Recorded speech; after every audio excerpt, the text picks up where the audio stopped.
चलिए आपको ले चलते हैं नीमखेड़ा गांव की एक ऐसी कहानी में जो रोंगटे खड़े कर देगी।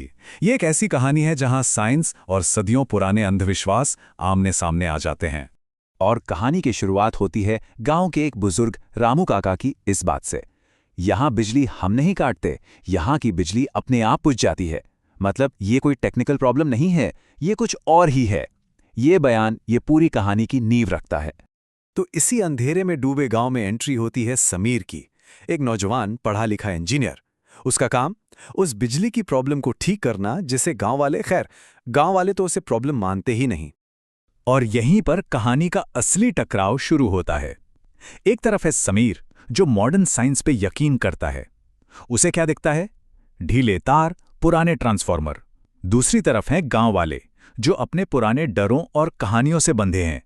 उन्हें क्या दिखता है? एक अनदेखी अलौकिक ताकत। समीर को तो बस यही लगता है कि ये गांव वाले ना बड़े आलसी हैं, काम से बचने के लिए अंधविश्वास का बहाना बना रहे हैं। तो जाहिर है उसकी फ्रस्ट्रेशन बढ़ती जाती है। वो उनकी सारी चेतावनियों को यूं ही हवा में उड़ा देता है। उसने ठान लिया था कि वो इस प्रॉब्लम को अपनी इंजीनियरिंग और लॉजिक से ही सॉल्व करेगा। अब कहानी आगे बढ़ती है और हम पहुंचते हैं उस जगह पर जो इस सारे डर की जड़ है, भूतिया पावर हाउस। देखिए, ये डर सिर्फ बिजली जाने का नहीं था। नीमखेड़ा गांव के अंधेरे में कई पुरानी कहानियां, कई पुरानी किंवदंतियां दफन थीं और वो सब जाकर जुड़ती थीं उसी पुराने पावर हाउस से। रामू काका की चेतावनी तो बिल्कुल साफ थी। वो समीर से कहते हैं, बेटा, उस पुराने पावर हाउस की तरफ जाने वाला रास्ता मौत का दरवाजा है। सोचिए जरा, एक ऐसी जगह जहां कहते हैं हवा तक थम जाती है और परछाइयां वो खुद बर खुद चलने लगती हैं। तो गांव वालों के हिसाब से इस जगह के कुछ नियम थे, कुछ किंवदंतियां थीं। पहली कि बिजली अपने आप चली जाती है। दूसरी कि उस पावर हाउस का रास्ता एक भूतिया कुएं से होकर गुजरता है। तीसरी कि वो इलाका अब इंसानों के लायक नहीं रहा। और चौथी कि सालों पहले वहां एक बहुत बड़ा हादसा हुआ था। मतलब ये सारी बातें मिलकर आगे होने वाली भयानक घटनाओं के लिए एक स्टेज तैयार कर रही थीं। और फिर कहानी में एक जबरदस्त मोड़ आता है। एक रात जब घना सन्नाटा था, समीर का जो ये साइंस वाला यकीन था ना, उसकी टक्कर होती है एक रहस्यमयी मेहमान से। सब कुछ बहुत धीरे धीरे शुरू हुआ। पहले बाहर किसी के कदमों की हल्की सी आहट, फिर दरवाजे पर 3 धीमी धीमी दस्तकें। और जब समीर ने दरवाज़ा खोला तो सामने एक ऐसा चेहरा था जो किसी लाश की तरह सफ़ेद पड़ चुका था। उस घुटन भरे सन्नाटे में दरवाजे पर एक मामूली सी दस्तक भी कितनी डरावनी लग सकती है ना? आने वाला था सोमेश। वो समीर से गिड़गिड़ाता है कि उसकी माँ बहुत ज़्यादा बीमार है और उसे मदद चाहिए। अब समीर बेचैन तो था, गांव वालों की चेतावनियां भी उसके दिमाग में घूम रही थीं, लेकिन उसके अंदर का इंसान जाग गया। उसका डर उसकी करुणा के आगे हार गया और वो सोमेश के साथ जाने को तैयार हो गया। रास्ता बहुत खामोश था और इसी खामोशी के बीच सोमेश एक बहुत अजीब बात कहता है, साहब, हम वहां रहते नहीं हैं, हम वहां बंधे हुए हैं। ये लाइन ही काफी थी ये बताने के लिए कि मामला सिर्फ बीमारी का नहीं है, कुछ तो बहुत ज्यादा गड़बड़ है।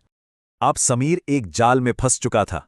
यात्रा एक ऐसे घर पर खत्म होती है जो किसी डरावने सपने जैसा था। माहौल में टेंशन और भी बढ़ जाता है क्योंकि समीर को समझ आ जाता है कि उसे ठीक उसी अंधेरे के बीचों बीच ले आया गया है जिसके बारे में उसे चेतावनी दी गई थी।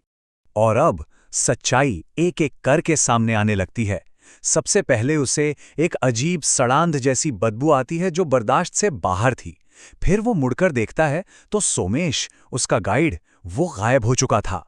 और फिर उसकी नजर पड़ती है सामने पड़ी एक खाट पर, जहां एक सफेद चादर के नीचे कुछ धीरे धीरे हिल रहा था। जब वो चादर हटती है तो समीर के होश उड़ जाते हैं।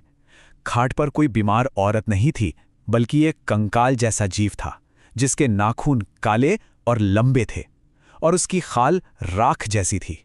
समीर को उसी पल एहसास हो गया कि वो किसी के घर में मदद करने नहीं आया है, वो एक कब्र में आ फंसा है। तो अब सामने आता है भूत का वो भयानक सौदा। अब पता चलता है कि इन आत्माओं का असली मकसद क्या है। ये मकसद एक पुरानी दर्दनाक कहानी से जुड़ा है, एक ऐसी त्रासदी जिसे पूरे गांव ने देखकर भी अनदेखा कर दिया था। तो ये सौदा क्या था? एक ऐसा सौदा जिसमें एक इंसान की बलि चाहिए थी। बलि? उस गिरे हुए बिजली के खंभे को छूने की। ताकि सोमेश और उसकी मां की आत्मा को मुक्ति मिल सके और गांव की बिजली हमेशा के लिए वापस आ जाए। वो बताते हैं कि 2 साल पहले जब उन्हें करंट लगा था तो पूरा गांव सिर्फ तमाशा देख रहा था, किसी ने मदद नहीं की, और अब उन्हें अपनी जगह लेने के लिए कोई चाहिए। और फिर वो आत्मा कहती है, खंभा आज भी प्यासा है, उसे एक बलि चाहिए ताकि गांव की बिजली हमेशा के लिए लौट सके। ये लाइन सच में रोंगटे खड़े कर देती है। ये बताती है कि उस गांव की बिजली की और उन आत्माओं की आज़ादी की कीमत क्या थी। अब समीर बुरी तरह डर चुका था, लेकिन उसने हिम्मत नहीं हारी। वो उस आत्मा से कहता है कि एक बेगुनाह को मारकर तुम में और उन गांव वालों में क्या फर्क रह जाएगा जिन्होंने तुम्हारी मदद नहीं की थी। और एक पल के लिए उसकी ये बात काम कर जाती है। सोमेश का जो हाथ उसकी तरफ बढ़ रहा था वो एक पल के लिए रुक जाता है, और ठीक उसी पल हवा के एक जोरदार झोंके से दरवाजा खुल जाता है। समीर को एक मौका मिलता है और वो अपनी जान बचाने के लिए उस तूफानी अंधेरी रात में भागता है। लेकिन सवाल यह है कि कोई ऐसी जगह से कैसे भागे जो उसे जाने ही न देना चाहती हो। भागना आसान नहीं था। ऐसा लग रहा था जैसे वो रास्ता खुद ही एक जाल हो, एक भूल भुलैया जो बार बार घूमकर उसे उसी डरावने घर की तरफ वापस ले आ रही थी। भागते भागते वो आखिरकार उस एक जगह की तरफ दौड़ा जिसे गांव वाले मौत का दरवाजा कहते थे, वो पुराना कुआं। अब समीर के बचने का आखिरी रास्ता वही था जिससे पूरा गांव सबसे ज्यादा डरता था।